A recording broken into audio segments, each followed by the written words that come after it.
Before we plan, before we telephone, before we sign, before we speak, let us be still. Before we answer the email, before we agree to the appointment, before we say yes, before we say no, let us be still. Before we accept, before we decline, before we move, before we stay, let us be still. Let this become the rhythm of our day and the order of our work, because the secret of right action is not in speed or cleverness, but in contact. Meditation is the real secret behind all of the work that we do, and here I would make it very practical. 1 minute, 60 quiet seconds of true receptivity, of turning within, can save you months and, yes, years of the consequences that follow decisions made under human pressure. To those who are not familiar with our work, I would say this is not a new technique we are adding to a crowded shelf of techniques. Please let us be clear about that.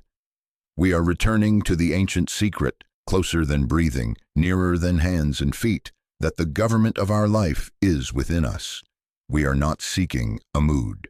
We are not cultivating a passivity. We are not becoming indifferent to our responsibilities. Stillness, as we speak of it, is not escape, and it is not moral effort. It is an inward turning, a consent of the heart, a whisper, if you will, that says, I can of my own self do nothing. The Father within me doeth the works. Our difficulty has not been lack of intelligence. Many of us have been very efficient in our thinking, very prompt in our replies, very industrious in our planning. But decisions fashioned by debate in the mind are like tents pinned in sand. The first wind of circumstance shakes them. They are built on effects, on what seems to be pressing from without.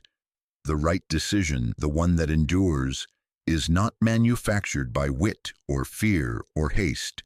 It is received. It carries its own authority, its own timing, its own protection. And where does it come from? Not from outside persons, not from the market, not from the calendar on the wall. All power is in the Word, and the Word is within you. When that Word is felt as impartation, not merely thought about, not argued for, but realized, it governs the choice from within, and the outer scene rearranges itself in accord. Let us make a promise to ourselves that can be tested before this day is over. Before any decision, 1 minute of stillness. If you will, take that 60 seconds as if it were sanctuary.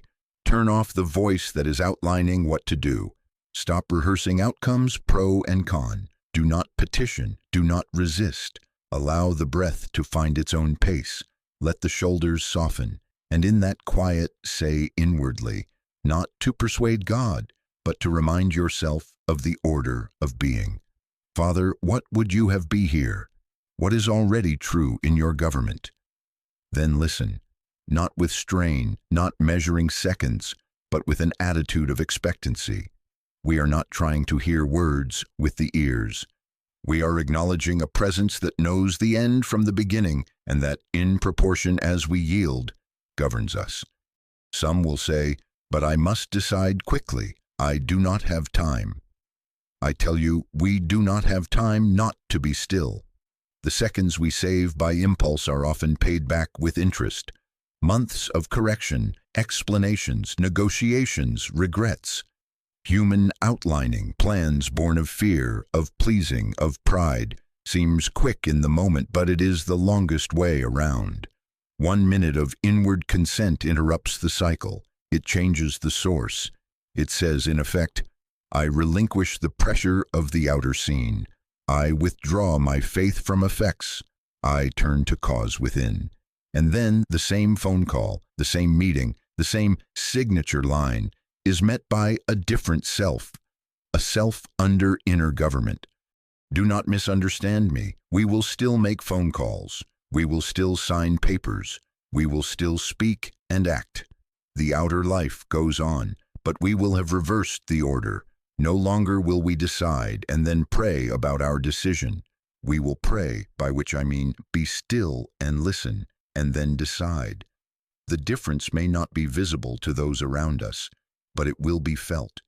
There will be a rightness, a peace, an unsensational certainty that does not shout yet stands.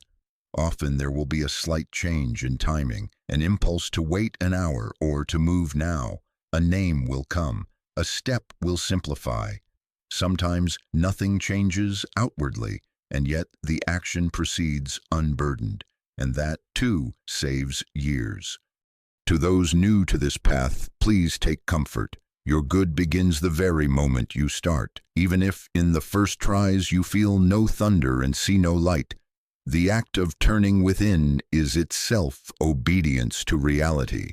The kingdom of God is within you. Whether or not you sense it dramatically, the invisible government is present, and in proportion as you make room, it takes its rightful place. You will discover that the compulsion to explain yourself fades. The need to defend your plan eases because the decision is not yours alone to carry. The inner word carries it. And when the decision is carried by that word, it brings its own supply, companionship, protection, quietly, unboastfully, with inevitability.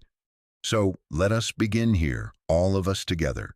Before we plan, before we telephone, before we sign, before we speak, 1 minute. Make that the altar in the midst of your day, not as magic, not as charm, as the simple acknowledgement of what is true. Anything in the external world is an effect. The presence within is cause. Yield there, listen there, and you will find that your doing becomes governed by being. That is the 1 minute that saves years. Now let us be honest with one another and say a thing as plainly as it must be said. There is an almost frightening fact, and please let us be clear about that. As human beings, we are not automatically under the government of God.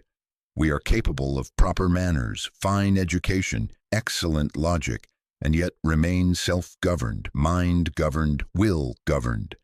We can be correct by human standard and wrong, in essence. We can be swift and be off course.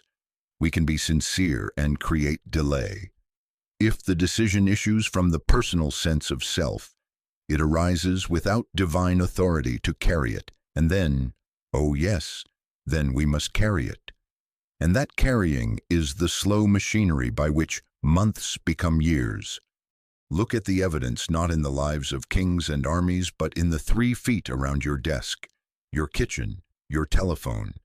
A rushed yes because you did not want to disappoint, because silence felt dangerous, becomes a calendar you do not own anymore. Obligations that stretch your peace thin, explanations upon explanations, a fear-driven no, I had better not, this might cost, this might fail, becomes a missed door that does not return for a season, an inward nagging that wastes thought and sleep.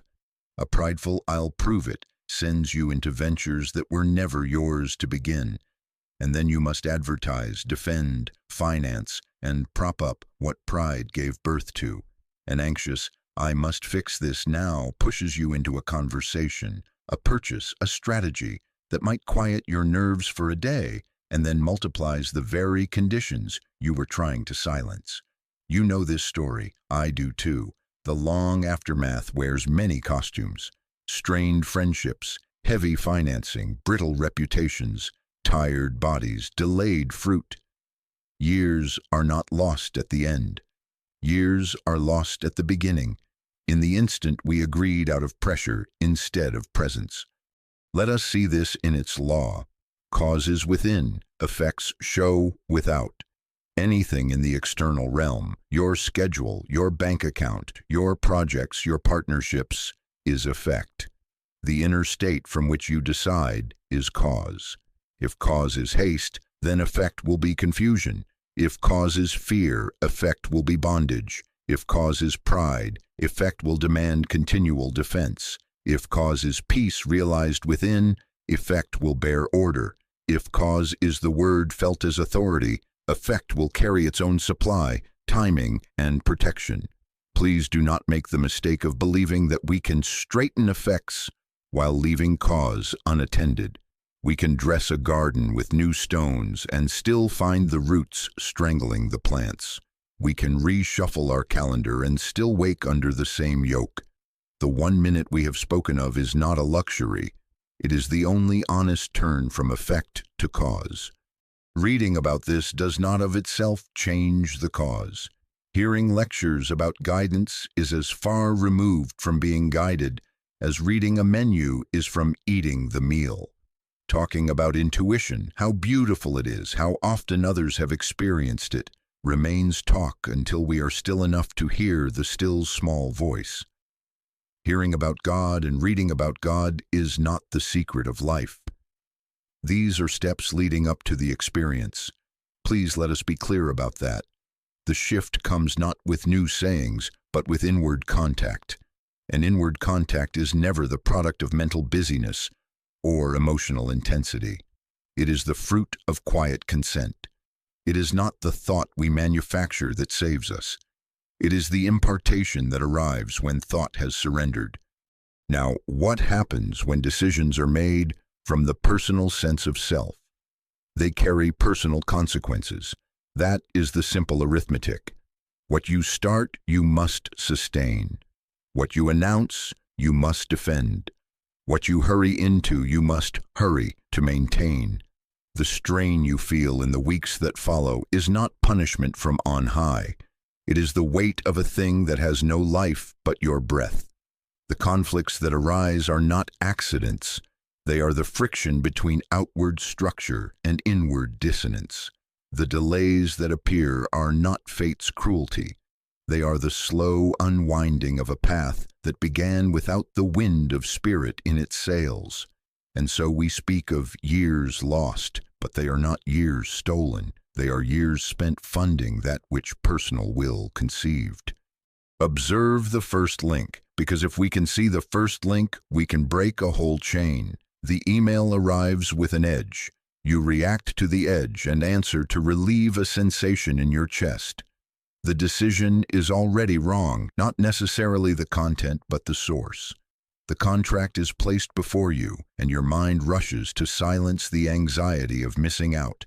A pen in your hand feels like protection, and so you sign to quiet an inner weather. The loved one speaks a criticism, and rather than turn within to cause, you move to correct the outer by arguing, persuading, or promising.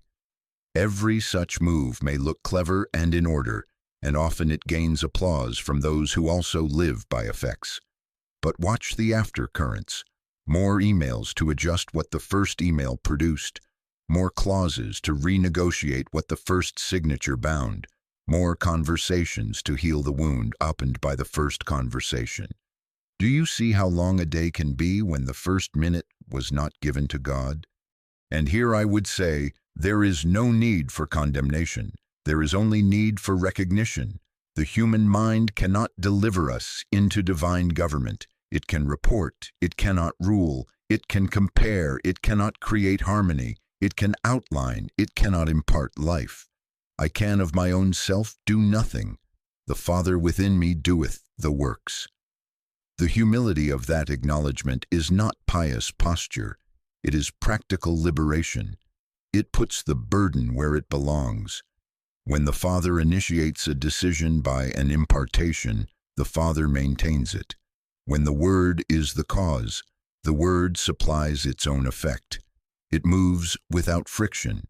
It arranges the meeting, opens the door, softens the heart, provides the timing. It does not need your nervous system to push it through. Therefore, we are not dramatizing when we say that a minute of stillness saves years. We are stating law. In proportion as decisions are born of inner contact, in that proportion do their effects come clothed with peace. In proportion as we act from personal will, in that proportion do we inherit the care and feeding of our own creations. If pain has stretched across a decade, search not for the devil in the world. Search for the moment, perhaps very small, when you said yes to escape tension, no to avoid risk. I'll prove it to polish a self-image. I must fix it to appease fear. That is where the line was drawn. That is where it can be erased and redrawn.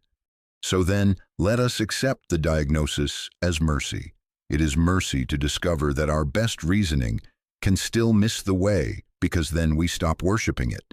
It is mercy to feel the sting of consequences, because then we become willing to change cause. Do not let the plainness of this hour frighten you. Let it awaken you. We have already been given the doorway, 1 minute given before the pen, before the reply, before the promise. Take it not as superstition, but as sanity. Take it not as delay, but as right haste, because it puts the first movement where it belongs, within. And there, in that quiet, the government of your life is transferred from the restless executive of the mind to the invisible king who rules without strain. Then, and only then, does the next yes or no carry the fragrance of authority, and the years ahead move under a lighter sky.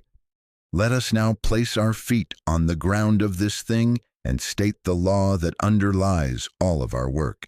Anything in the external world is an effect. Please let us be clear about that. Your calendar is an effect. The market is an effect. The email, the offer, the raised eyebrow across a conference table, effects. Even the body with its sensations and reports is effect. Cause is within. Cause, the only cause that governs in peace, is the presence and the word realized in consciousness. If then we are to decide wisely, we must not consult effects to find cause. We must not read the waves to find the wind. We must not let the wake steer the ship. Consider how subtly we have been trained to take our bearings from effects. We ask, what does the data say? What are others doing? Is this a good time? How did it go the last time? What do I want in 5 years? And all of these questions may have a place as reports, but not as rule.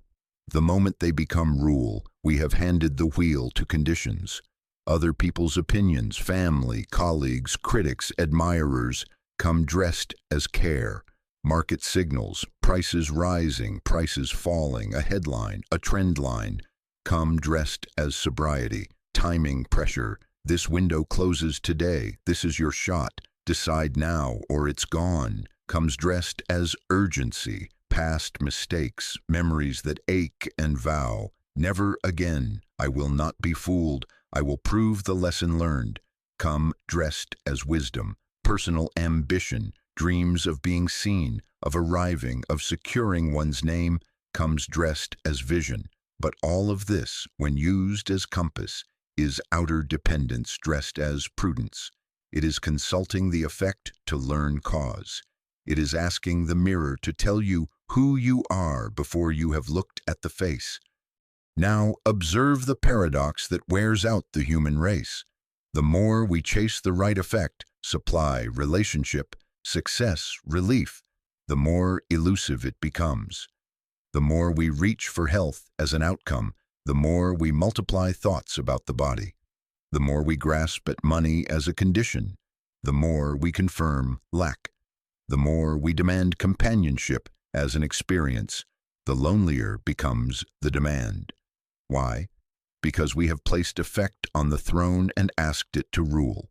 We have said, if I can secure this form, then peace will appear. But peace does not follow the form follows peace. Harmony does not come because we have rearranged the room. The room rearranges because harmony has been touched. The kingdom of God is within you, and in proportion as we touch that realm within our own being, in that proportion do discords, confusions, and compulsions fall away. In proportion as we insist on effects, in that proportion do we bind ourselves to their roller coaster. This is not a piety, this is practical law. If the source of a decision is fear read off the gauge of your bank balance, that fear becomes the hidden architect of the entire structure. The emails you write, the calls you make, the agreements you strike begin to carry the tremor of that beginning. If the source is ambition interpreted from applause or ranking, then the motive will seep into timing and tone, and you will spend long days policing an image that has no life of its own. If the source is timing pressure declared by a clock outside you, then the clock will become your master in every room you enter. But if the source is inner peace realized, If cause is the word as impartation, however small, however quiet, then the effect carries the nature of its cause: order, sufficiency, right timing, protection. It reproduces after its kind. Someone will ask, but must we not be realistic? Are we to ignore facts? No, we are to give them their rightful place as effects. A weather report is useful if you know that climate is within. A balance sheet is useful if you know that supply is within. A doctor's report is useful if you know that life is within. We may look at these things to inform our kindness and our schedule, but we must not bow to them as power. We must not let an effect dictate our sense of cause. Our practice is to withdraw our faith, our trust in outcomes, from persons, places, things, and conditions, and to rest it in the living presence closer than breathing, nearer than hands and feet. Then, hearing the report, we turn. Feeling the pressure, we turn. Facing the chorus of opinions, we turn. We turn not to more thought about the facts. We turn to the fact of God within. Mark the word in proportion as, because it will be your ruler and your comfort. In proportion as you give weight to outer signs, in that proportion you will be tossed by them. In proportion as you retire into the secret place, even for a minute, and seek first the kingdom, meaning you consent to cause before effect, in that proportion will the next step become simple. Simplicity is an effect of cause. Freedom from hurry is an effect of cause. Clarity without argument is an effect of cause. And so you will find, often without drama, that what looked like three choices becomes one, that what seemed urgent relaxes, that what needed your defense does not require your voice. Sometimes the same outward choice is taken as you would have taken by reason alone, and yet it bears no weight and costs you no peace. At other times the action alters, the timing shifts, the name changes. Let us also be frank about how outer signs seduce us. They speak the language of our senses. They glitter, they threaten, they demand. We can see them, hear them, count them. Inner cause whispers. It does not arm wrestle. Because of that, the soul that has been schooled only in effects will say, I cannot trust a whisper against a number. That is the education we are unlearning. We are learning to let a still small voice govern the storm. We are learning that a single impartation of truth within carries more power than the multiplied reports without. We are learning that I can of my own self do nothing. The Father within me doeth the works is not a verse to be framed, but a method to be lived. And the method begins exactly where we have placed it. Before we decide, we become still. Before we consult, we listen. Before we assume, we yield. If cause is within, then the method must be within. Not more analysis, not more pro and con, not another round of canvassing opinions. Our method is not to collect more effects for the mind to juggle.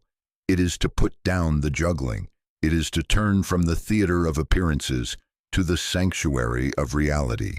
It is to take that 1 minute, 60 seconds stolen back from the tyrannies of pressure and say inwardly, Father, thou art the cause. What is thy will here? What is the movement of peace?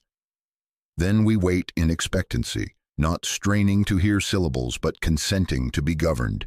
Sometimes the impartation is felt as a lift, a quietened breath, a sudden freedom from having to do. Sometimes it is a nudge, a name, a no, a not yet. But it is never the product of fear. It does not argue. It does not plead. It does not hurry. It bears authority without noise. Do you see the mercy in this? To be released from reading the world as your Bible. To be free from the tyranny of signs and seasons as masters. To be guided from within, and then to watch the outer line up accordingly. That is not romance. That is order. That is the shift from effect to cause, from reaction to realization, from years spent tending what we conceived to years lived under what God conceives. And so as we move on, we will be careful to say what this 1 minute is not. so that we do not turn the sanctuary into another laboratory of the mind. But for now, let us settle this in our heart. We do not decide wisely by consulting effects. We decide wisely by touching cause within and letting the right effect appear. Let us now be careful to protect the sanctuary we have spoken of. Please let us be clear about this. The 1 minute is not mental work. It is not in the nature of affirmations. It is not denials. It is not the rehearsal of pros and cons with eyes closed. It is not the mind whispering its plan in religious language. It is not a little bargaining chamber in which we talk God into blessing our outline. If we carry our personal will into the silence, we have not become still. We have only quieted the room so that our will can speak louder to itself. There is a subtle trap here, and it is subtle because it dresses in piety.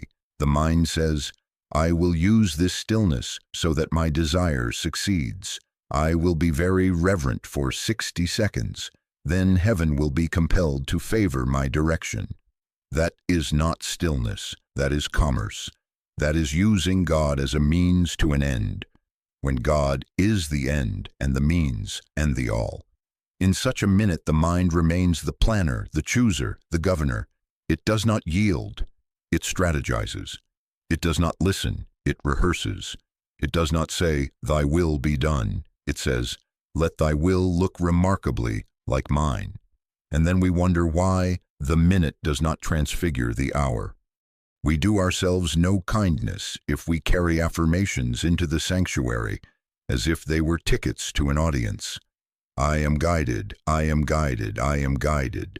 Repeated 100 times may work the nerves into a semblance of courage, but it is not the same as guidance. This will work, this will work. Uttered until breath is short may stiffen the face, but it imparts no authority. That is not salvation. The word that saves years is not a sentence we form. It is an impartation felt within that bears the signature of peace. Our phrases, at their best, are reminders to be still. At their worst, they are noise. The silence itself is the door. Nor is the minute a hunt for a sensation. We are not seeking a thrill, a tingle, a rush of light. We are not waiting for a voice booming from the ceiling. We are not testing our practice by whether we felt something dramatic. Feeling can come.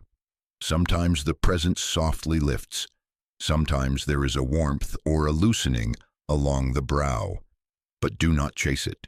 Do not say, because I felt nothing, God was not there. The kingdom of God is within you. Whether or not the senses register, the fact remains. Our business is not to produce experiences. Our business is to consent to be governed. Let us set, then, the inner posture. Stillness, as we mean it, is an attitude of expectancy without strain. It is willingness without self-direction. It is the humility that says, I can of my own self do nothing. The Father within me doeth the works. It is the laying down of the right to be clever for the joy of being led. It does not push, and it does not slump. It does not grab at an answer, and it does not go to sleep. It is awake, it is listening, it is yielded. It turns with a simple inward word, Father, and then is quiet, not as a test, not as a trick, not as a charm, but as a recognition of order, cause within, effect without. Do not let the minute become a courtroom where the mind pleads its case. Here are the reasons, good reasons, righteous reasons, why I should have this outcome. Do not let it become a strategist's den where you polish talking points in the dark. Do not let it become a fortune teller's tent in which you scan the inner sky for omens. All of that is effect chasing in a new costume. The minute is the opposite. It is the surrender of effects. It is the willingness to be for a moment nobody with a project and only a child with a father. That is its power. That is why a single impartation arising in that climate can carry through months what our mind could not hold for a week. Someone will say, but what of denials? Do we not deny error? Hear this kindly. We deny error by refusing to give it cause. We deny it most completely by turning from it, not by hammering it with words. The strongest denial in the universe is silence before God. In that silence, fear has no fuel, pride has no stage, haste has no audience. Then, if a word is given, it does not come as a counter-argument to error. It comes as authority, and authority does not debate. Another will say, "But I need to think through the angles." Think through them if you must, as a secretary would lay papers on the desk, but do not mistake that for guidance. Lay the papers down, then turn. Do not carry them into the sanctuary as evidence for your case. The moment you convert stillness into a thinking room, you have taken from it the only element you cannot supply, the Word. And the Word is what we are after, not our many words, but that which, when it comes, makes our words few and our steps simple. You see, once the false methods are laid down, the true method becomes astonishingly simple. So simple that it can be practiced in 1 minute, many times a day. It is so simple the mind feels insulted by it, because there is nothing to perform. Close the outward activity, turn within. Consent. Father, wait without strain. If a nudge arises, if a quiet yes or no takes shape without argument, honor it. If nothing arises, keep your peace and do not force action for the sake of motion. Then return to your hour. Repeat at the next threshold. This is not spectacular, but it is sure. In proportion as you refrain from manufacturing an answer, in that proportion are you available to receive one. Please remember, we are not adding a religious gloss to our plans. We are shifting the source of our plans. We are not collecting phrases to secure outcomes. We are returning to the only security, inner government. And let this encourage you. You can begin now. The very next choice before you. Do not adorn it. Do not argue with it. Do not try to sweeten it with affirmations. Give it 1 minute of yielded listening. Make room. Make room for the Word within to do the works.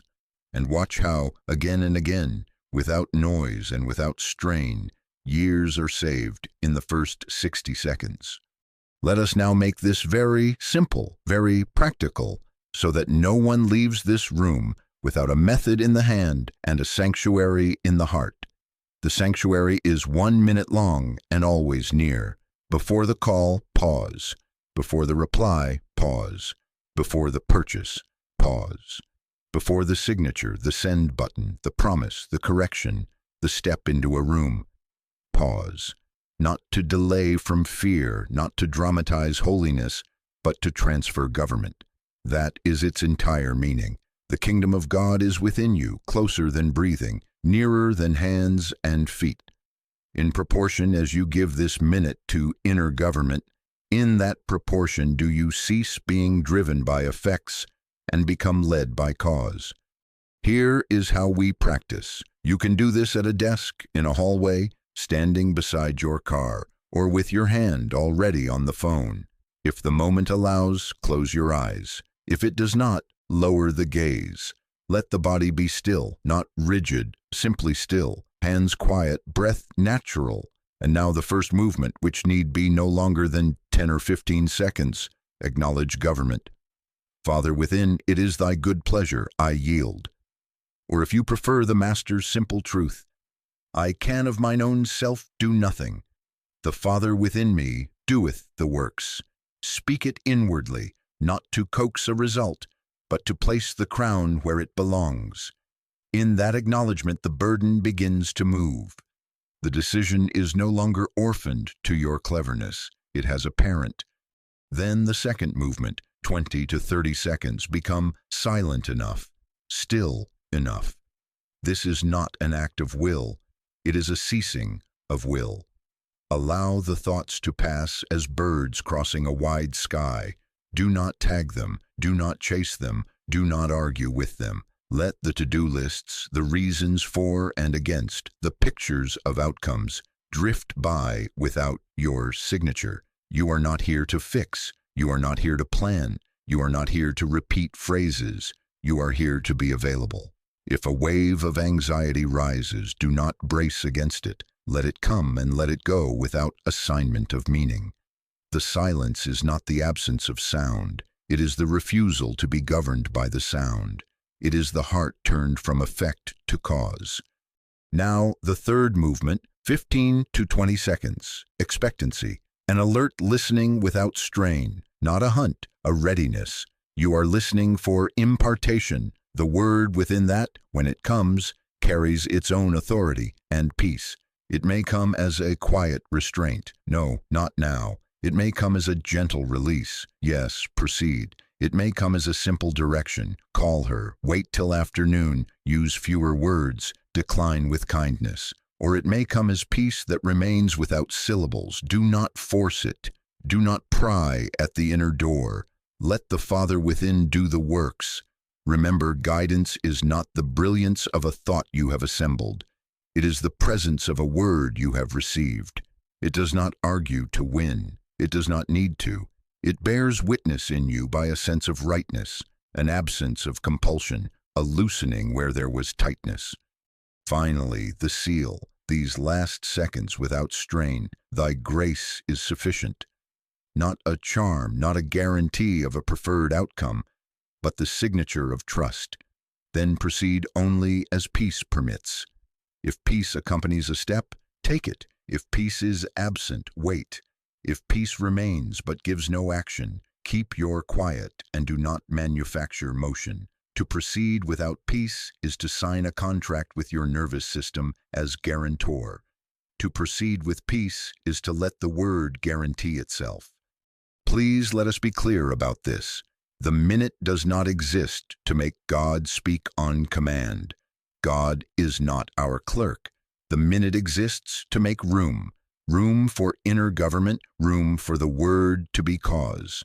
Often, yes, you will receive a distinct nudge, a very simple arrow. Just as often, the gift will be the absence of compulsion, and that absence is guidance. When the engine of hurry loses its grip, when the fear to decide evaporates, you will find that what remains is an ease with doing nothing for a few more minutes, a few more hours, or even days. In that ease, the outer arranges. An email arrives that changes the question. A person withdraws an offer that would have entangled you. A meeting moves. The right line appears at the top of your reply without any rehearsing. The order flows not because you have forced it, but because cause has taken its seat. Practice it where pressure lives. The text pings and the body leans forward. Pause. The browser tab glows with the buy button. Pause. The colleague says, "We need your answer now." Pause. You can even practice with eyes open, a breath length of turning. Inwardly, Father within, I yield. Hands still, thoughts passing, readiness without strain. Seal, thy grace is sufficient. Then answer or wait according to peace. You will be tempted to hide this practice as if it were a delay to be ashamed of. Do not. Say with simplicity, "Give me a minute." That minute is not avoidance. It is obedience to inner government. It saves years. Someone will say, "What if nothing comes and I must act?" Hear me. If nothing comes and there is no peace with motion, the guidance is restraint. If nothing comes and there is peace with one very ordinary next step, do that step without ceremony and without adding embroidery. The fruit will show. Sometimes the very action you would have taken by reason alone is the action you take, but the source has shifted. The same step under the word has no weight and requires no defense. At other times the action alters. A yes becomes a not yet. A long explanation becomes a single sentence. A purchase becomes a pass. A meeting becomes an email. Do not measure your obedience by how unusual the instruction is. Measure it by whether it is born of peace. Make the minute frequent, not once a week, not for crises only. Repeat it 3, 4, 5 times a day at thresholds. Before you open the day's email, pause. Before you walk into your home, pause. Before you take the first forkful, pause. Before you put your head to the pillow, pause. In proportion as you honor these small doorways, in that proportion the distance between the minutes shortens until the gap is filled with a quiet continuity. The 1 minute is the sanctuary. With use, it becomes a habitation. We will speak later of dwelling, but know this even now. The repetition of the minute builds the road upon which abiding travels. Do not be troubled if at first the mind chatters through the whole of your 60 seconds. It has been in charge a long time. It will not retire without noise. Do not correct it with violence. Let it talk and let it pass. Our success is not in perfect silence, but in faithful turning. Your good begins the very moment you start this turning, even if you feel no holy weather. The law is faithful. In proportion as you withdraw your dependence from effects, in that proportion does cause come alive in your awareness. In proportion as you relax the hand that must manipulate, in that proportion do you find that the Father within does indeed do the works. 1 minute, that is all we are asking of you before the choice. But in that minute there is a government change. The restless executive of the mind lays down its gavel. The invisible king takes his seat. Then the next yes or no is not yours to drag across months. It carries its own life. All power is in the Word, and the Word is within you. Give it 60 seconds of room and watch how what once required years of correction now requires only the first quiet consent. Proceed as peace permits. Wait when peace withholds. And let the grace that is sufficient become the law of your decisions. Now, since we have a place and a posture, let us speak plainly of what we are after in that stillness. Please let us be clear about this. The guidance that saves years is not words that we speak to ourselves, not cleverness assembled under pressure, not a mind warmed by its own encouragements. All power is in the Word, and the Word is within you. Never is it the word that goes out from our mouth that saves. It is the Word of God that comes to us within us. Reading about God, speaking about God, even speaking beautifully about God, is far from experiencing God. The Word, as we mean it, is an impartation, something of God's own knowing touching consciousness. It is the difference between light in a book and light switched on in a room. Now observe the distinction, because it will spare you many confusions. A mental conclusion argues, an impartation settles. A mental conclusion pressures, an impartation steadies. A mental conclusion must gather reasons, line up witnesses, rehearse its defense. An impartation bears its own quiet authority and requires no cheerleaders. A mental conclusion needs to be repeated so it does not dissolve. An impartation remains even when unmentioned. A mental conclusion hurries you, now before the window closes, and then scolds you when you hesitate. An impartation removes the need to hurry or to hesitate. It is neither push nor drag. It is a simple rightness without debate. You may find that the very same outward step you had reasoned toward is now under impartation, free of friction.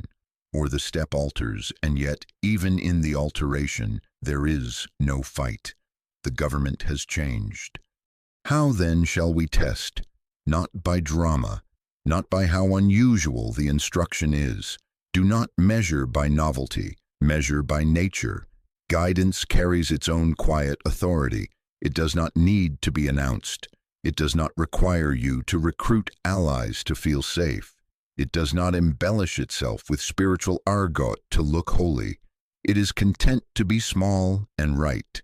If you feel compelled to explain yourself at length in order to obey, you likely have a mental conclusion dressed as a revelation. If, on the other hand, you find that the explainer in you has little to do, that you can say a simple yes or no without inner trembling, that is the signature. The impartation does not ride on your adrenaline, it rides on peace. It may be as unromantic as wait till afternoon. It may be as ordinary as use fewer words. It may be as protective as "not yet" with that person, or "decline with kindness."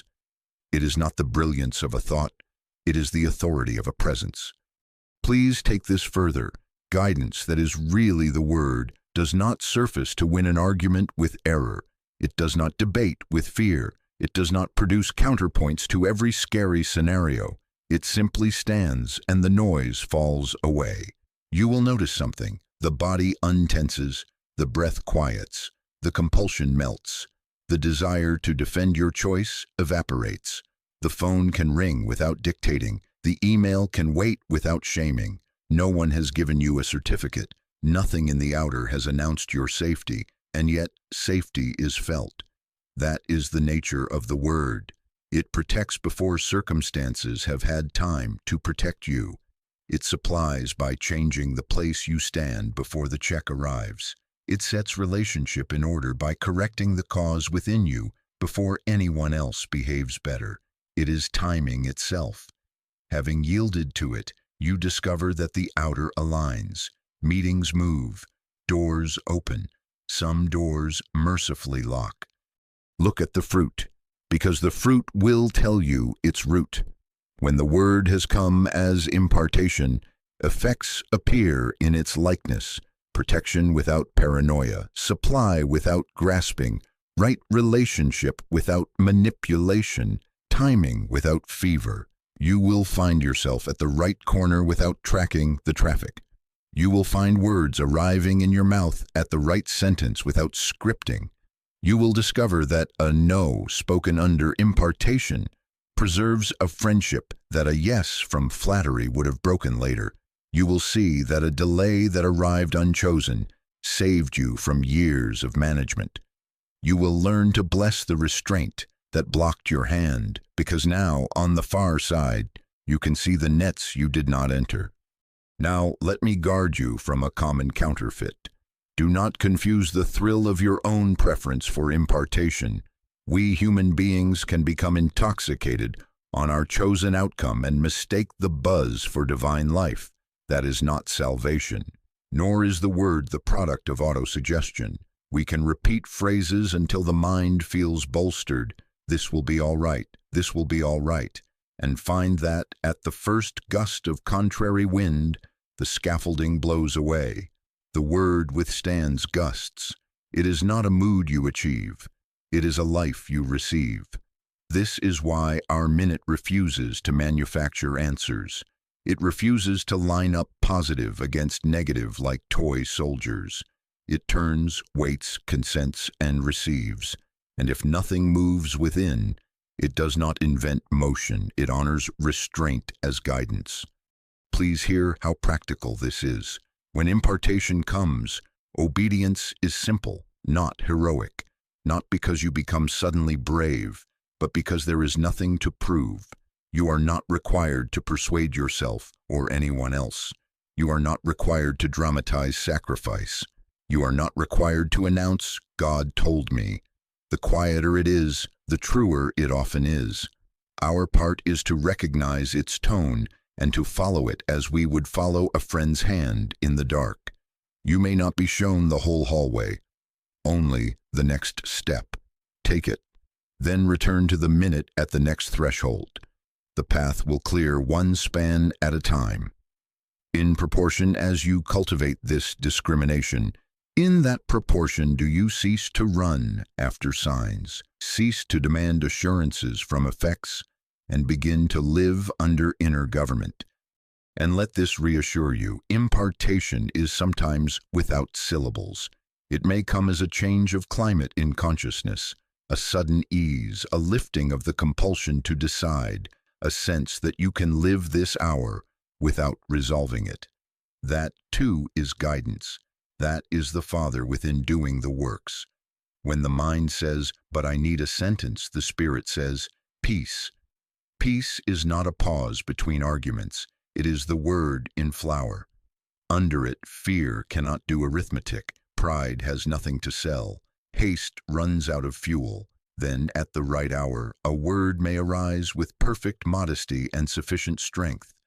Now, someone will say, But is this not merely psychology with sacred language? Oh no, this is not modern technique. This is the ancient pattern of those who were led, the prophets, seers, saints, who discovered that the kingdom of God is within, and that the still small voice orders the world without. Moses did not argue his way across the sea with rationales. He stood under a word, and the waters obeyed the cause behind it. Elijah did not outshout Baal. He learned that after wind and quake and fire, there is a voice that needs no volume to bear command. The master did not multiply loaves by outlining. He blessed and looked up. Cause first, effect followed. Paul did not live by his brilliant law-keeping. He lived by, not I, but Christ liveth in me. These are not museum pieces, they are patterns. And in our very simple minute, repeated at thresholds, the same pattern is available: impartation as cause, harmony as effect. So let us keep the I single. In our practice, we are not collectors of reasons. We are receivers of the word. We are not strategists for God. We are stewards of peace. The decision that saves years is not the clever thought. It is the inward impartation that carries God's authority and peace. Make room for it. Recognize its tone. Follow it without ceremony, and let the effects bear witness, as they always do, that cause has taken its rightful place within. Now let us see that the way we are speaking is not a novelty of our time, not a trick of temperament, but the scriptural order laid down for those who would be governed from within. Scripture is not merely a treasury of inspiration, it is a map, and the map has a legend: abide, dwell, here. These three, repeated like pillars, hold up the life that is led. Please let us be clear about that. We are not left to improvise a method. The method is revealed.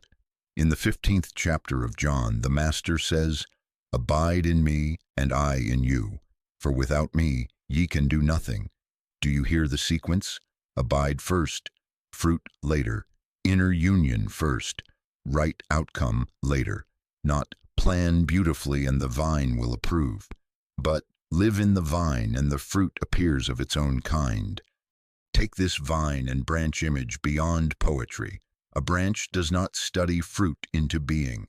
It does not outline color and sweetness. It abides. The life within the vine becomes the life within the branch, and in proportion as that inward life circulates, in that proportion the fruit shows on the outer side of the branch. Cause within, effect without. So it is with our decisions. We have been trying to make fruit by consulting fruit, futures, contingencies, angles, while remaining unjoined. But the word will not be managed from the outside. Abide first. 1 minute of turning is not a charm. It is the beginning of abiding. It is the branch consenting again to its vine. And then, please see this, the very question that troubled you now meets sap and life, not your loneliness. The answer that arises is not the cleverness of a branch, but the life of the vine-finding expression. The Master does not leave this in metaphor alone. In the 5th chapter of John, he reveals the posture under which every work was done. I can of mine own self do nothing. I seek not mine own will, but the will of the Father which hath sent me. And in the 14th chapter, the Father that dwelleth in me, he doeth the works. There is no mistaking the model, not self-powered brilliance, but indwelling presence, not independent motion, but yielded flow. That is why our minute begins with acknowledgement. I can of my own self do nothing, not a humiliation, a liberation, not the end of action, the beginning of right action. If the Son shows us that the Father within is the worker, then what are we to do except enter the same abiding before we choose, before we answer, before we move? Now, in the 91st Psalm, we are given not only a promise, but its condition. He that dwelleth in the secret place of the Most High shall abide under the shadow of the Almighty. Dwelleth means to live. not to visit, not to stop by on holidays, to live, to take up residence, to let the address of consciousness be the secret place. All of the lovely phrases that follow in that psalm. He shall give his angels charge over thee. No evil shall befall thee. With long life will I satisfy him, are spoken to the dweller, not to the tourist. And here is our encouragement. What begins as 1 minute, repeated at thresholds, accumulates into dwelling. Short, honest returns to the inner room, 3 and 4 and 5 times a day, are how a visitor becomes a resident. Do not read the promises and ignore the condition. Do not attempt to collect angelic charge while living at the address of anxiety. Move your address even for 60 seconds, again and again, until the postman of grace knows where to find you. You see the same pattern in the prophet. In the 19th chapter of 1 Kings, Elijah is pressed with fear and performance and runs to Horeb. There the drama presents itself: wind rending mountains, an earthquake, a fire. But the text insists, the Lord was not in those. After the sensational, a still small voice. If we are to be led, we must stop demanding leading in the forms our senses enjoy: volume, shake, blaze. That is not where the Lord is found. The inner government announces itself not by spectacle that flatters the senses, but by a quiet that renders the senses ungoverned. Our minute is a training in this. We stop scanning the horizon for wind, stop bracing for earthquake, stop requiring fire. We consent to hear. We allow the stillness to be authoritative. Then, when a simple restraint arises, no, not now. We do not despise it because it lacked thunder. We bless it because it bore peace. Put these 3 together and you have the Scripture's triangulation. John 15, abide in me, and fruit follows. Psalm 91, dwell in the secret place, and shadow covers. 1 Kings 19, refuse the drama and listen for the still small voice. These are not stories to admire. They are patterns to practice.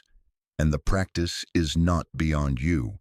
It is precisely this 1 minute at the threshold of choice, a look within before a look without, a surrender of personal outline before the first draft is written, a readiness to obey a simple word, yes, no, wait, that carries its own quiet weight. You need not be a prophet with ravens to qualify. You need to be a branch willing to abide, a heart willing to dwell, an ear willing to hear.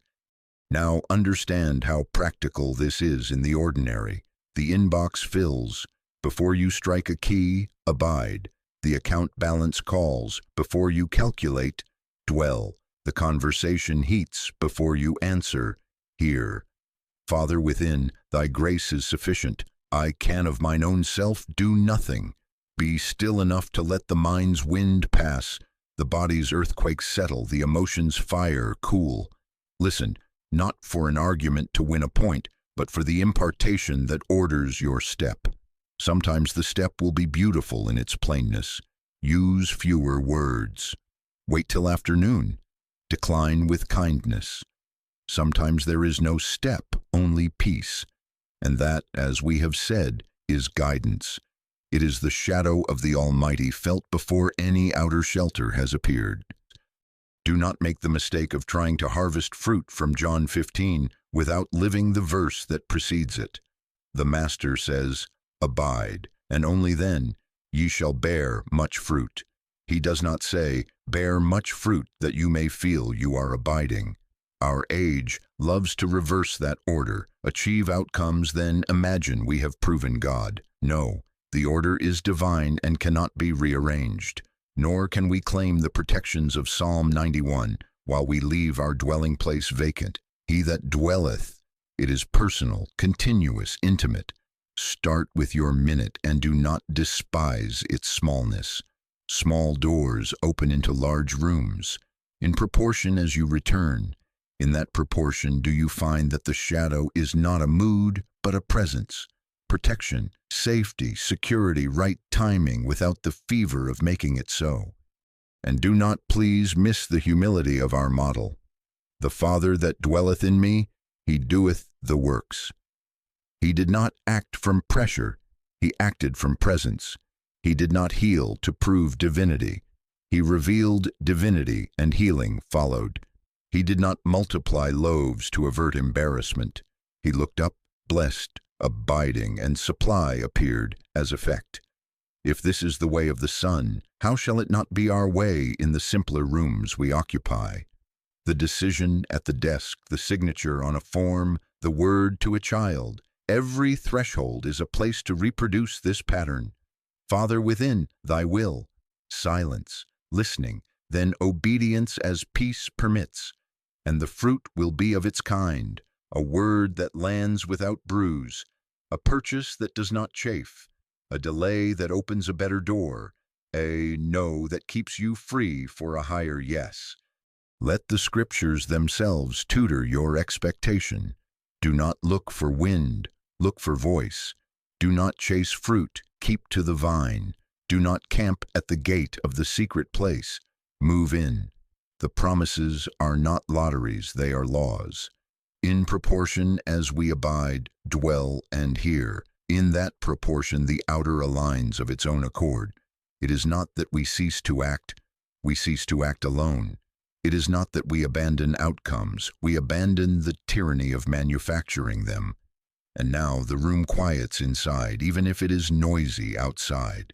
The phone can ring, the man can demand, the clock can push, and yet there is a shadow over you, a sap within you, a voice among the many that requires no argument to be recognized. So at the very next door, prove the pattern, not to impress yourself with piety, but to change governments. Abide, dwell, hear. 1 minute is enough to begin, enough to step from human outlining into inner guidance, enough to shift the axis of the choice from your nervous system to the word. Then let the effects bear witness, as they invariably do, that Scripture does more than decorate a page. It instructs a life. Abide within first, and the right action follows. Dwell in the secret place, and safety accompanies you before you have built your forts. Hear the still small voice, and you will not be thrown by the winds or the quakes, or the fires that make headlines. The kingdom of God is within you, closer than breathing, nearer than hands and feet. Enter it for 60 seconds, again and again, and watch how the years are spared by the minute that remembered to live there. Now, having seen the pattern of abiding that bears fruit, let us turn and face with honesty why so many of our years have leaked away as if through a hole in the pocket. Please let us be clear about this. The reason is not that God has been absent, nor that supply or wisdom have been rationed. The reason is human outlining, planning a life from fear, memory, and desire, then asking God to bless the plan. That is the almost frightening fact. As human beings, we are not automatically under the government of God. We are under the government of our self-made outlines, and an outline born of fear can reproduce itself for years. What is this outlining in its common close? It is over-research that never rests until the nerves are frayed. It is compulsive fixing, answering emails before the soul has answered God, rushing to patch every perceived leak so that no one will think us negligent. It is the rehearsal of conversations in our heads, editing the other person's lines until we have guaranteed victory in a scene that never exists.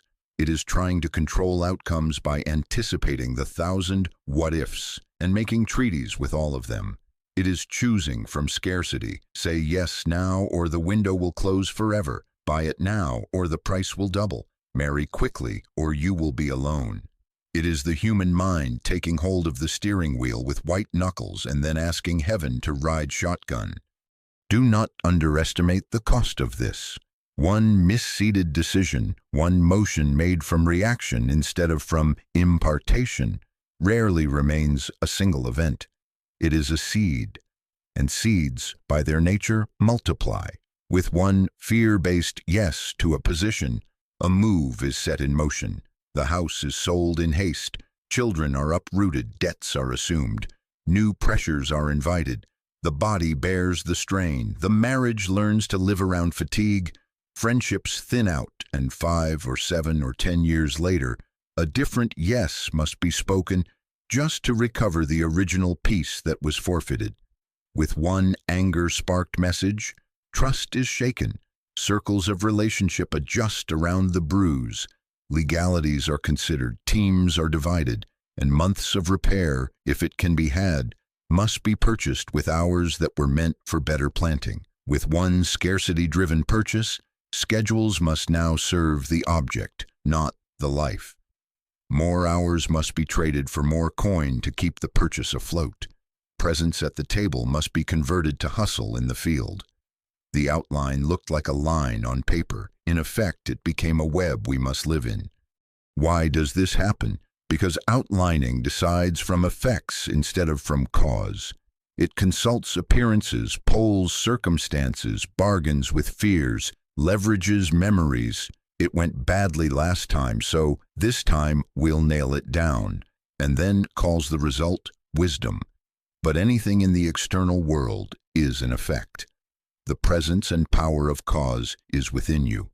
When we decide from effects, we are already too late. We are arranging furniture after the foundation has been poured somewhere else. This is building on sand. The winds and the floods of life will find the weakness because the cause was not God realization, it was anxiety management. Reading about God is far from experiencing God, and outlining is the mind's attempt to have safety without presence. Now hear the good news as remedy and not as theory. 1 minute of stillness received at the threshold of decision stops the first link in the chain, the reaction that becomes a long-lived consequence. That is the secret and the simplicity. The moment we pause, we withdraw our faith from the outer theater. We take our hands off the steering wheel of outcomes.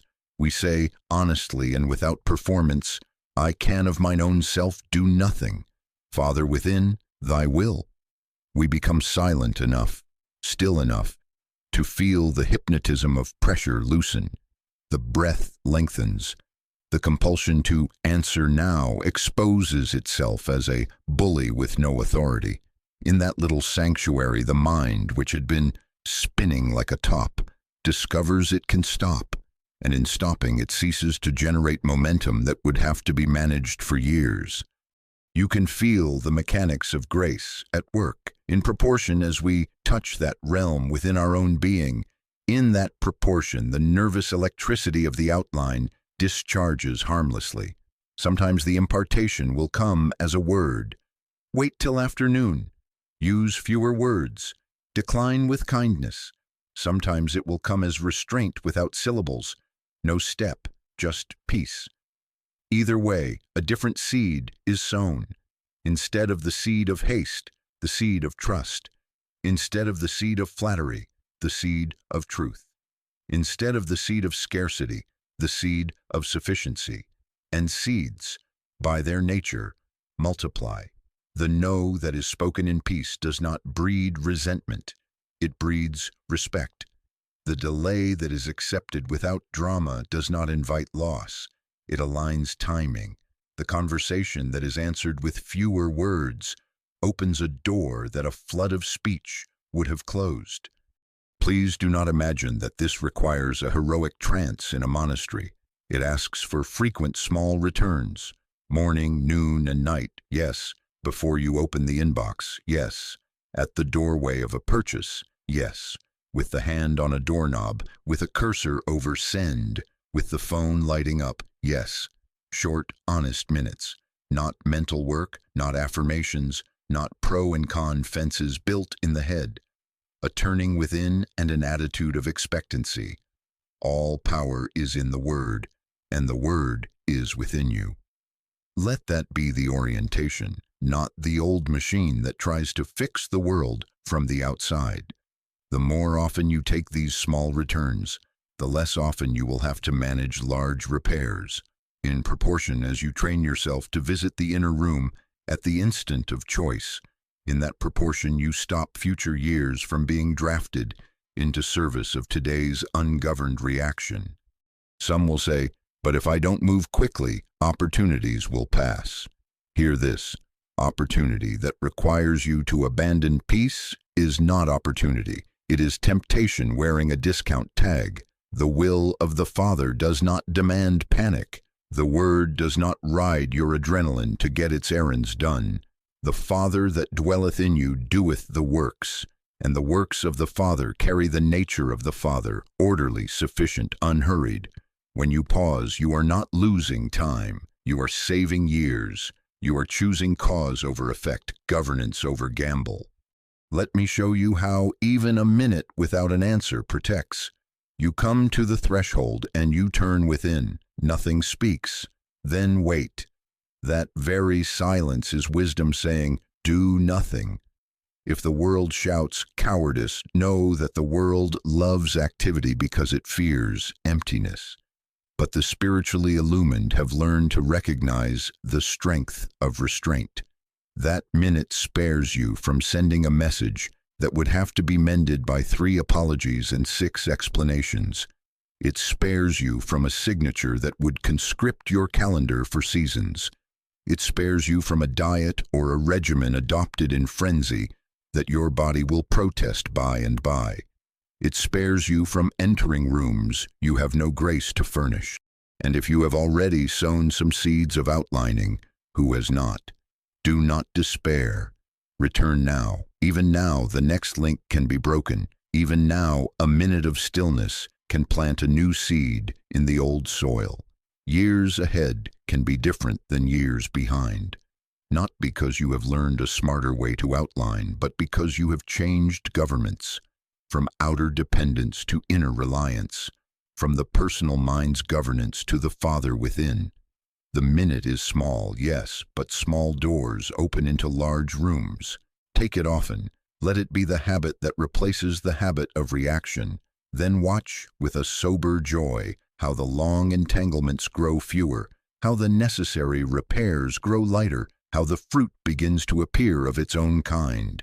Not because we have planned better, but because cause has been honored within and effect has obeyed without. Now let us bring this from the sanctuary of principle to the very doors where you live. Doors are what confront us, thresholds. And at each threshold there is a minute that will either be honored or neglected. Please let us be clear about that. The minute is not for ornament, it is for government. Father, reveal thy will, I consent. That becomes our refrain at money's door, at the door of relationships, at the door of work and calling, at the door of health and strain.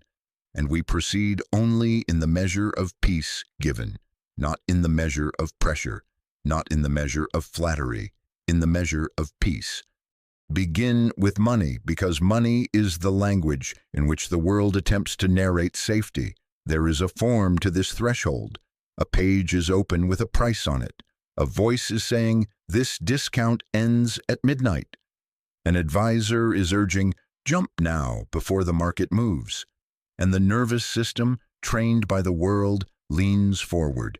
That is the cue for our minute. Stop, close the page, lay down the pen, turn within, and let the word be as simple as a child's prayer. Father, reveal thy will. I consent. I can of mine own self do nothing. Be silent long enough to separate fear from guidance. In that silence, watch. Does the thought of acting carry a hum of compulsion, an ache behind the eyes, a hurriedness in the breath? Or is there a quiet robustness? No rush, no threat, a simple rightness that needs no argument. Scarcity always has a drum. Sufficiency never shouts. If peace attends the yes, move. And in that proportion you will find that supply accompanies you without mortgages of regret. If peace does not attend, decline, or wait, and in that proportion you will find that what seemed urgent was only a mask for fear. Money becomes an effect of inner cause. We do not buy supply. We abide and let supply appear where usefulness requires it. And how often have we discovered that what the minute refused saved us months of paying for what we did not even enjoy? Now, the door of relationships, where words have a longer life than we imagine. A message has arrived that stings. Your tongue is on fire with replies that would scorch the field clean. Or a conversation is due in which truth must be named, and the heart trembles between cowardice and cruelty. Or there is the sweetness of a new companionship pressing for vows before peace has fully flowered. Here, as much as anywhere, the minute must be honored. Before you write, before you call, before you promise, retire within. Father, reveal thy will, I consent. Do not seek a clever line, seek the word. Let it govern tone and timing. Guidance rarely hurries the tongue. Often the impartation will be as small as a phrase. Use fewer words. Or wait till morning. Or go in person, not by text. Or bless and be silent. Sometimes the minute will give you authority to speak with a firmness that is love, and the words, though they cut, will heal because peace held the knife. Sometimes the minute will deny you the pleasure of winning. It will show you that the impulse to punish or to earn approval is the old government in new clothes. Abide, and then answer. Dwell, and then decide. In proportion as you do in that proportion, you will find apologies unnecessary, explanations fewer, and commitments that fit your life rather than conscript it. Work and calling present another door, and it is a door that flatters ambition. A position is offered with a title that glitters. A project lights up your appetite. Or the present place feels too small and the fantasy of quitting glows like a sunset. The human mind will call this destiny or waste and will demand a verdict today. Do not give it. Return within. Father, reveal thy will. I consent. The Father within me doeth the works. Distinguish ambition from assignment. Ambition seeks a stage. Assignment seeks obedience. Ambition must be fed by outcomes. Assignment is sustained by presence. In your minute, pay attention to the flavor. Does the move require you to abandon peace now in exchange for promised peace later? Does it require you to inflate talk to cover the hollowness of timing? Or does it come with a humility that does not need to advertise itself, a rightness that can even accept a not yet without dying? Guidance may say, wait, and this is not failure. It is love's protection of your soul from rooms you are not anointed to furnish.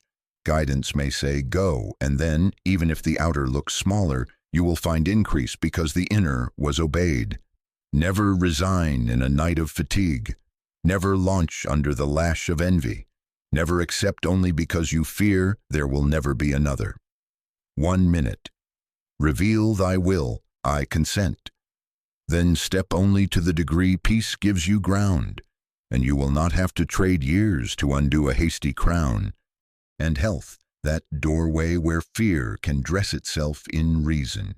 A symptom appears, a report is unfavorable, a story from a friend stirs the galleries of memory, and the mind begins its search and its sentences. What if, what if, what if? The body, which is in effect, attempts to rise to the throne of cause and say, worship me or die. Please let us be clear about this. The body is not tyrant over consciousness. Harmony appears outwardly in proportion as we touch the presence inwardly. At this door, the minute becomes sanctuary. Father, reveal thy will. I consent. Be still, my soul, and know. Do not outline what health should look like. Do not rehearse symptoms to the mind as if it were your priest. Turn, abide, dwell. Let fear spend itself without your cooperation.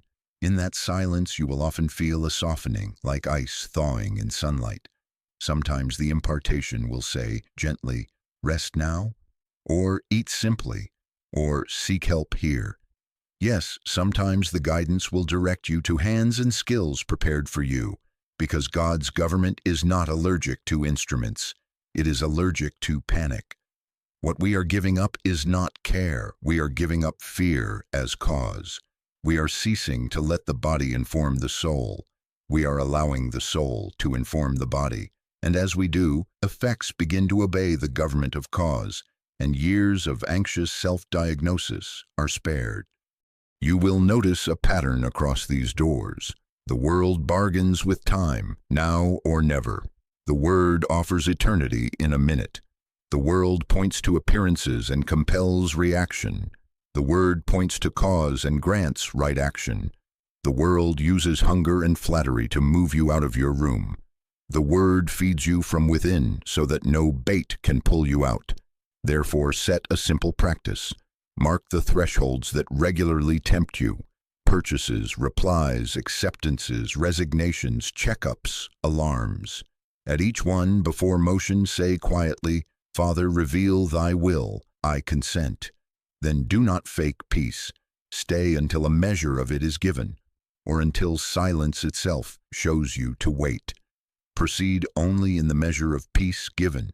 If a small step is peaceful, take a small step. If no step is peaceful, take none. And if a greater step is peaceful, do not call yourself timid for obeying. You are not performing for men, you are consenting to God. Bring this down one layer further, because we require concreteness if we are to build new habits. The cart is full at the store, and a voice inside is saying, "Put 2 things back," not because of money, because of freedom. Obey it. You are training yourself to be led. An email arrives with a flattering invitation for a panel that will stretch you thin. The minute whispers, "Decline with kindness." Obey it. You are changing governments.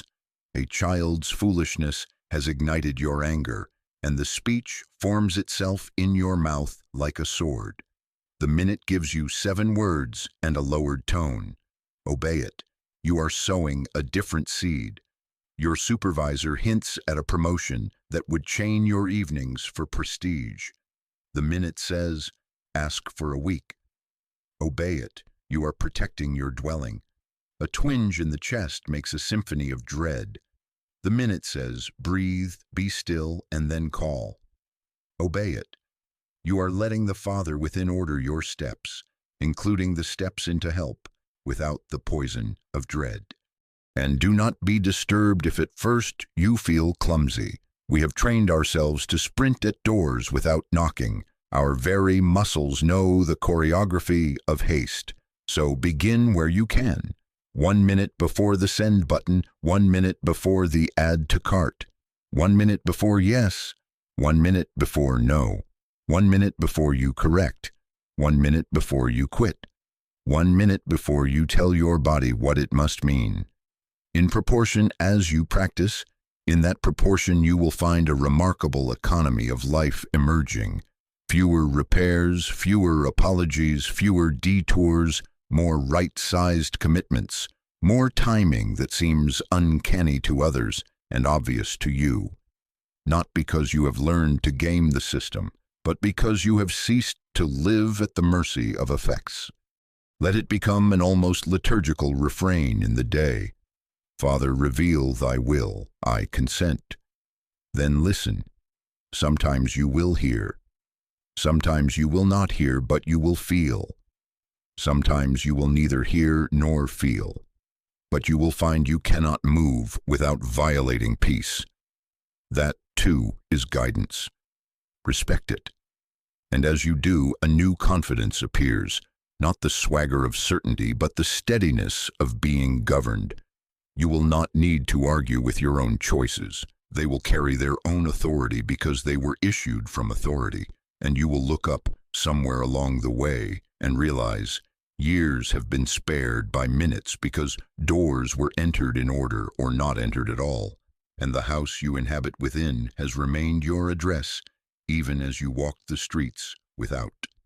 Thus, at each door, money, relationships, work, health, pause and return, cause within, effect without. Father, reveal thy will, I consent. Proceed only in the measure of peace given. This is not dramatics, this is government. This is dwelling applied. And as you live this way, The thresholds that used to threaten you will become altars, and the choices that used to cost you years will become seeds of quiet harvests, spread through a life that is, at last, being led. There will be times, and let us not be surprised by it, when you take your minute and nothing is heard, no phrase forms, no feeling clarifies. Please let us be clear about this. Do not let that disturb you. Delay is not abandonment. Impatience is often the very fever being healed, and it is healed by waiting, not by activity. The human mind says, "You must decide now, or you will be left behind." The Spirit answers, "Wait on the Lord."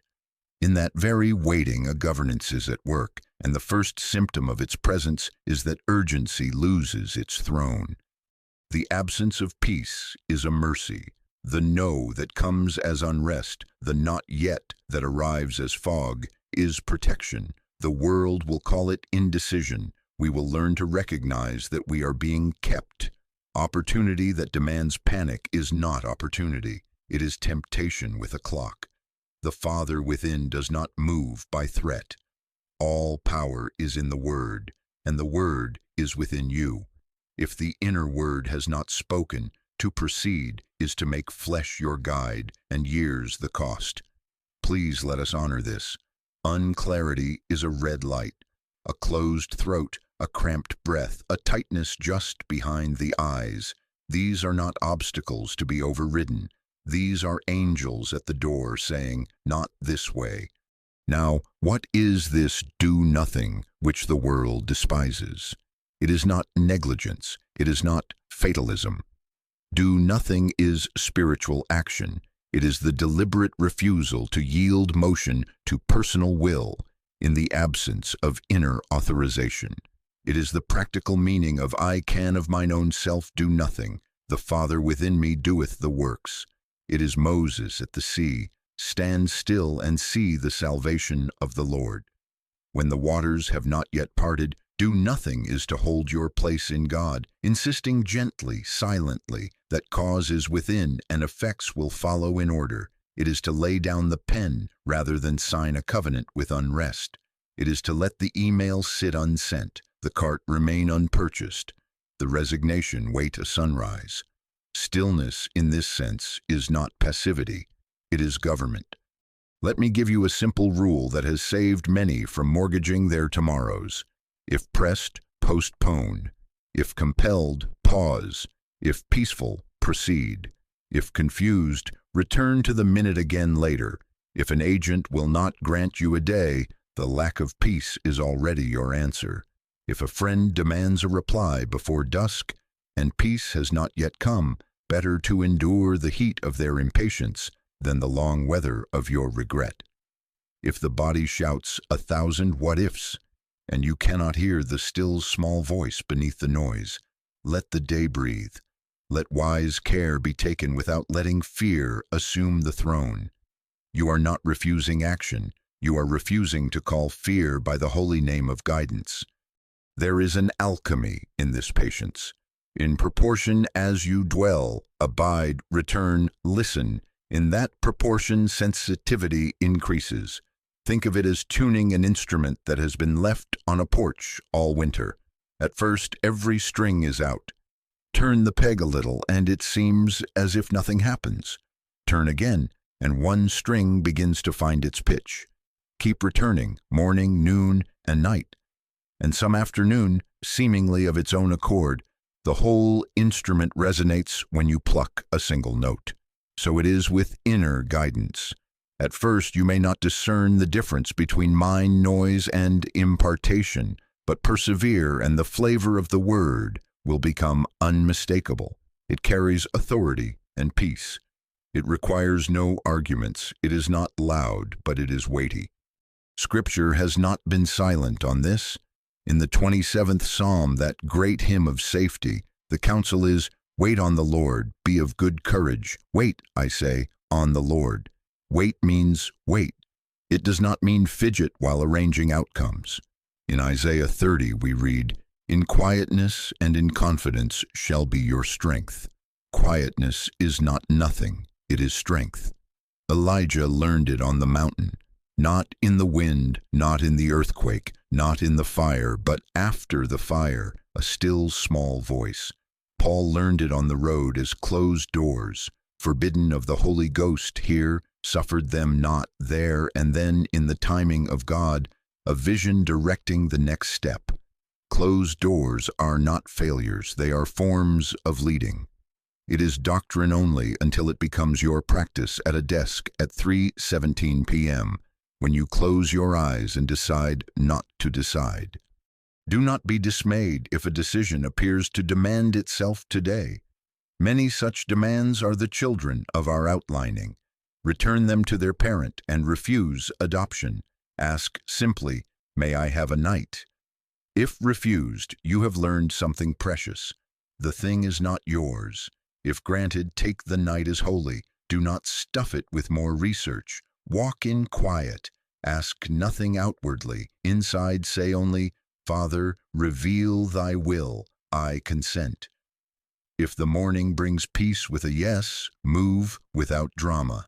If the morning brings only the same fog, extend your waiting and let the situation ripen. Grapes sweetened by sun, not by tugging. Guidance comes by presence, not by pressure. Sometimes the answer will not come in the form you expected. You will discover that the desire itself has changed.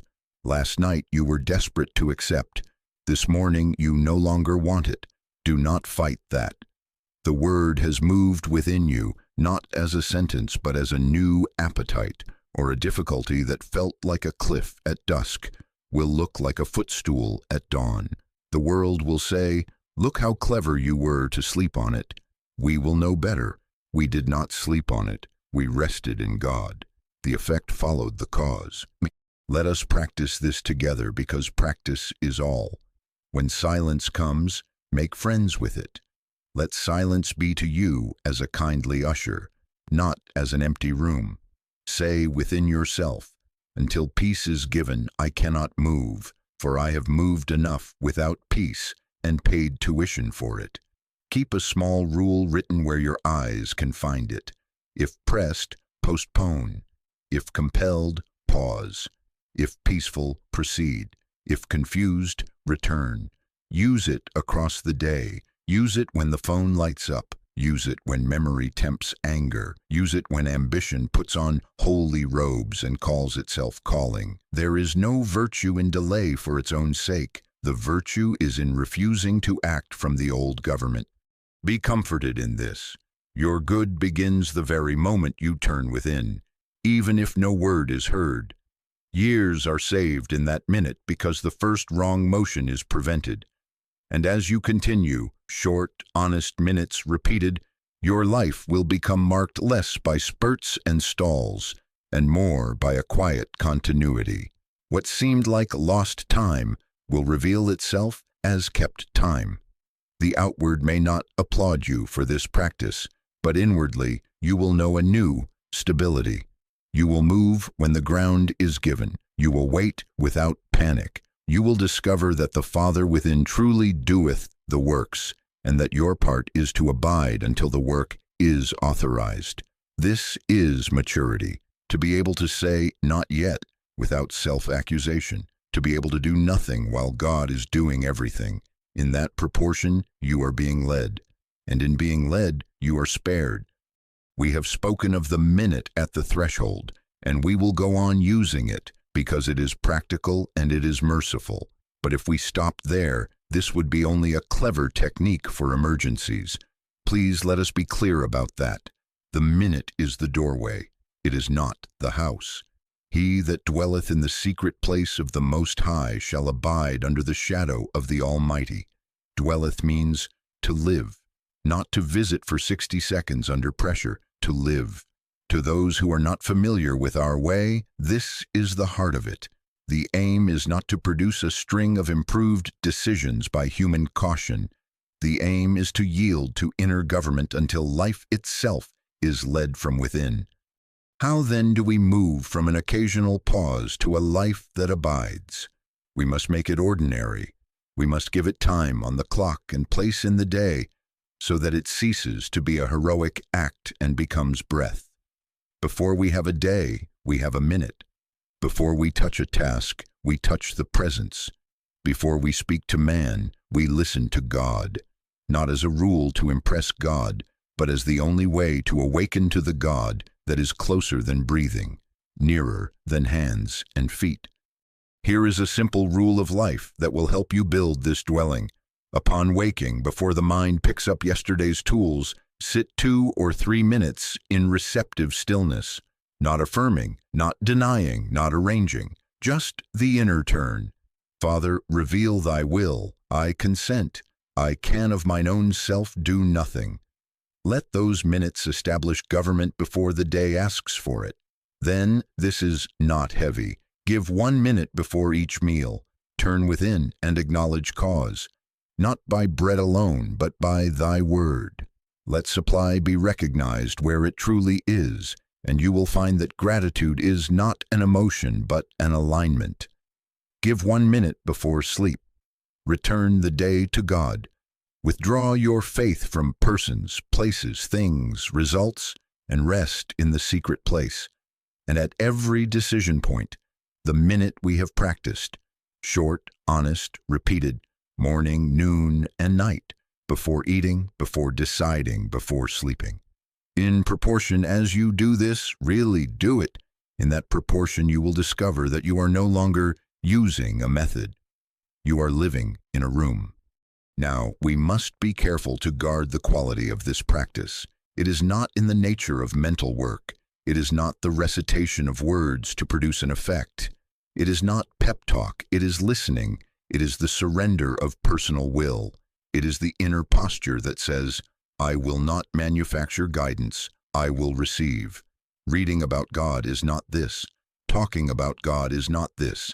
This is silence, expectancy, willingness. And if, for a season, you sit in that minute and feel no special feeling, do not be disturbed. Your good began the moment you turned. The soil was watered whether you saw the wetness or not. What is the fruit of such a rhythm? Identity shifts. The human being, left to itself, is not under the government of God. That is an almost frightening fact. But we are not left to ourselves. In the 8th of Romans we are told, we are children of God, if so be that the Spirit of God dwell in you. Dwell, again this word. As these minutes accumulate, you will notice that you cease to think of yourself chiefly as a planner and begin to know yourself as one who is governed. The internal language changes. Instead of what do I want and how shall I get it, there arises, what is being asked of me now? Instead of I must make this happen, there comes, the Father within me doeth the works, and my part is consent. There is also a compounding, and it is very practical. Each small surrender becomes a thread. Threads become a cord. Cords become a habit, and habits become a nature.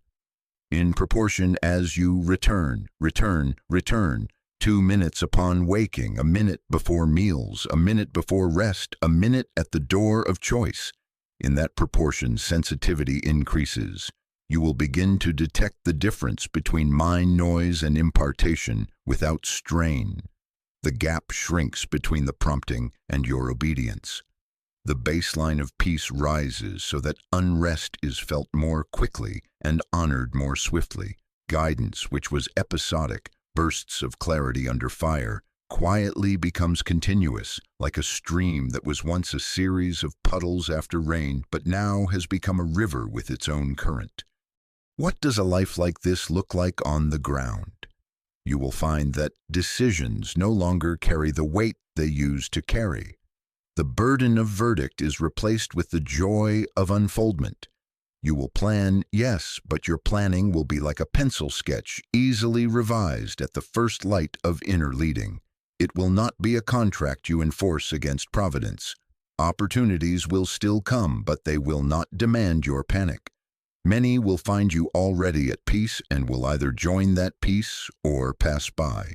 Problems will still present themselves, but they will no longer own your hours. You will discover that many are resolved at the level of cause before they require long negotiations at the level of effect. You will still work, love, buy, sell, speak, rest, but you will do so as one abiding under the shadow, not as one exiled from it and trying to get back by effort. Let us be simple and concrete in helping this become real. Place a small card by your bed and on your table. Father, reveal thy will, I consent. Set a quiet tone on your phone for 3 times in the day, not an alarm that startles, but a bell that invites. When it sounds, close your eyes for 1 minute wherever you are and abide. If you are with others, keep your eyes open and drop inward anyhow. God is not located in a posture. Make the thresholds visible. A sticky note by the computer, pause before send. A reminder inside your wallet, pause before spend. This is not superstition. This is training the soul to be first. Over time, you will find that even the bells are no longer required. The minute will find you before you remember to find it. That is dwelling. And if you forget because you will, do not let that become narrative. Begin again at once. Dwelling is not perfection, it is continuity. Think of a mother and child walking. The child's hand slips free to touch a flower, to look at a bird, to run ahead. The mother does not condemn, she waits with hand extended. The child returns and the walk continues. So with God and you, the hand is ever extended. Return and the walk resumes without lecture. We are little by little leaving the old government and entering a kingdom that is within. This is not dramatics, this is government. In the 15th of John, abide in me, and I in you. Abide is present tense, continuous. As we abide, fruit appears in due season. Branches do not strain to make grapes. Practice these small minutes faithfully, and you will wake some morning to discover that what began as 1 minute before you decide has become a life that is led. You will know the quiet joy of being carried by a current you did not generate. Decisions will come as unfoldments of a presence that has already gone before you and prepared the way. And you will be able to say, without pretension and without strain, I can of mine own self do nothing. The Father within me doeth the works. In that proportion, you will have moved from visiting the secret place to living there, and years will be saved because life itself has taken its rightful governor.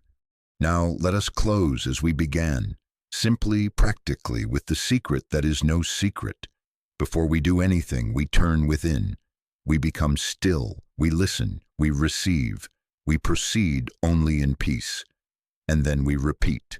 That is all, and that is everything. Please let us be clear about that. We are not adding spiritual fragrance to human outlining. We are shifting governments.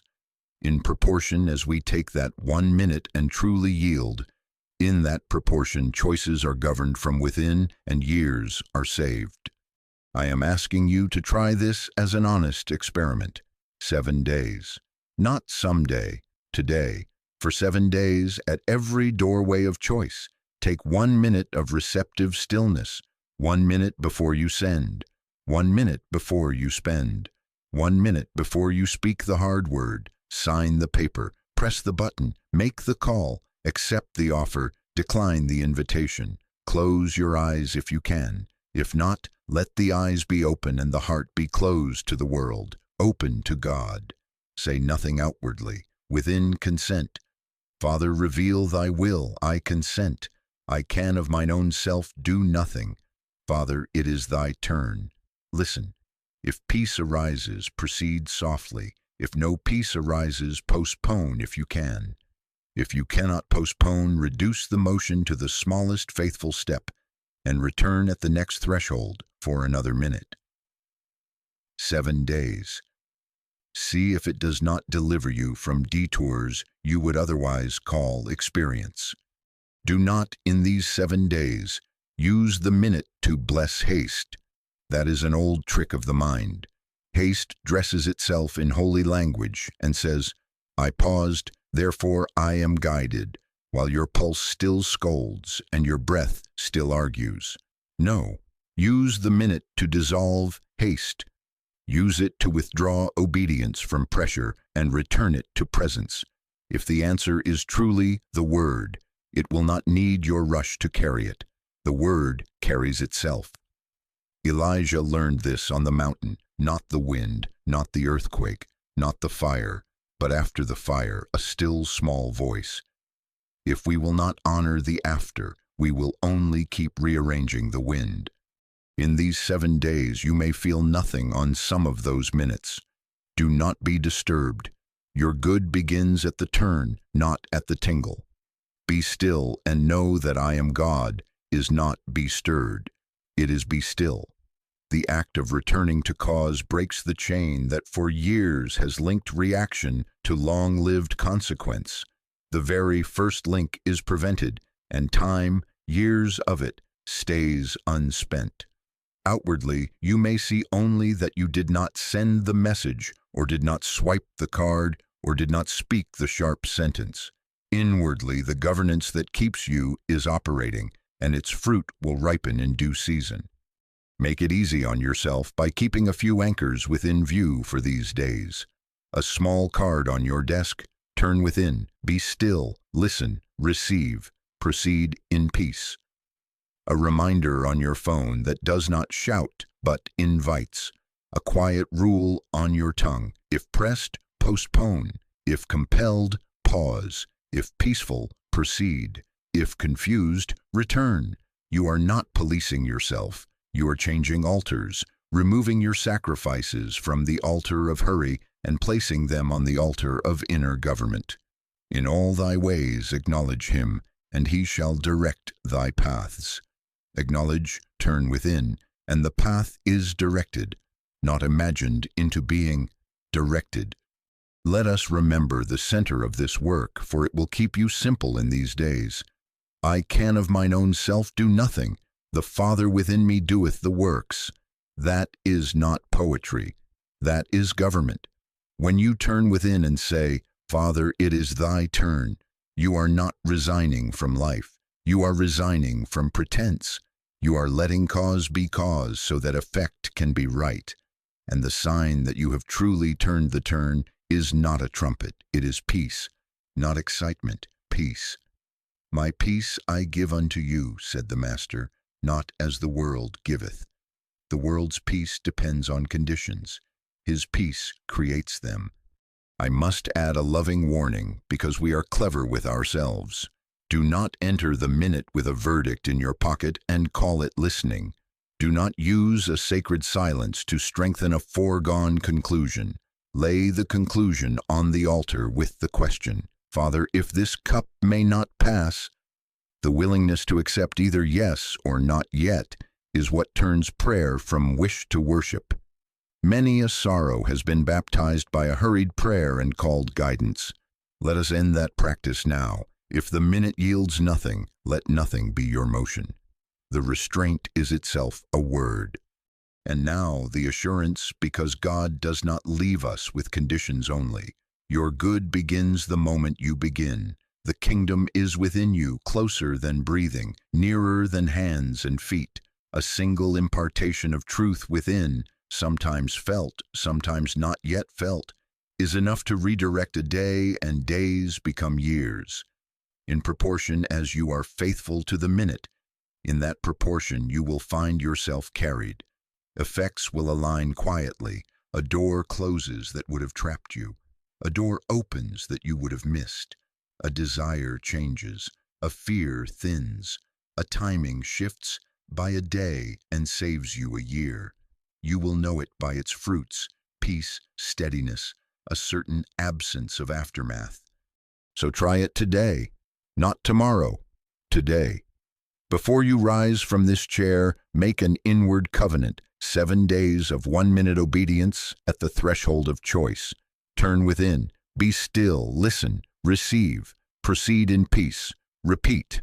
Let the Father within do the works, let the Word within govern the hour. If you forget at noon, begin again at 1.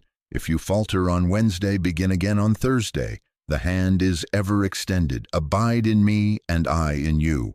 And as you abide, fruit will appear without strain. And when you find yourself, some weeks from now, moving without panic, deciding without aftermath, working without the old weariness, you will know, not as theory but as life, that you did not improve your mind. You yielded to your God. And in that yielding, years were saved.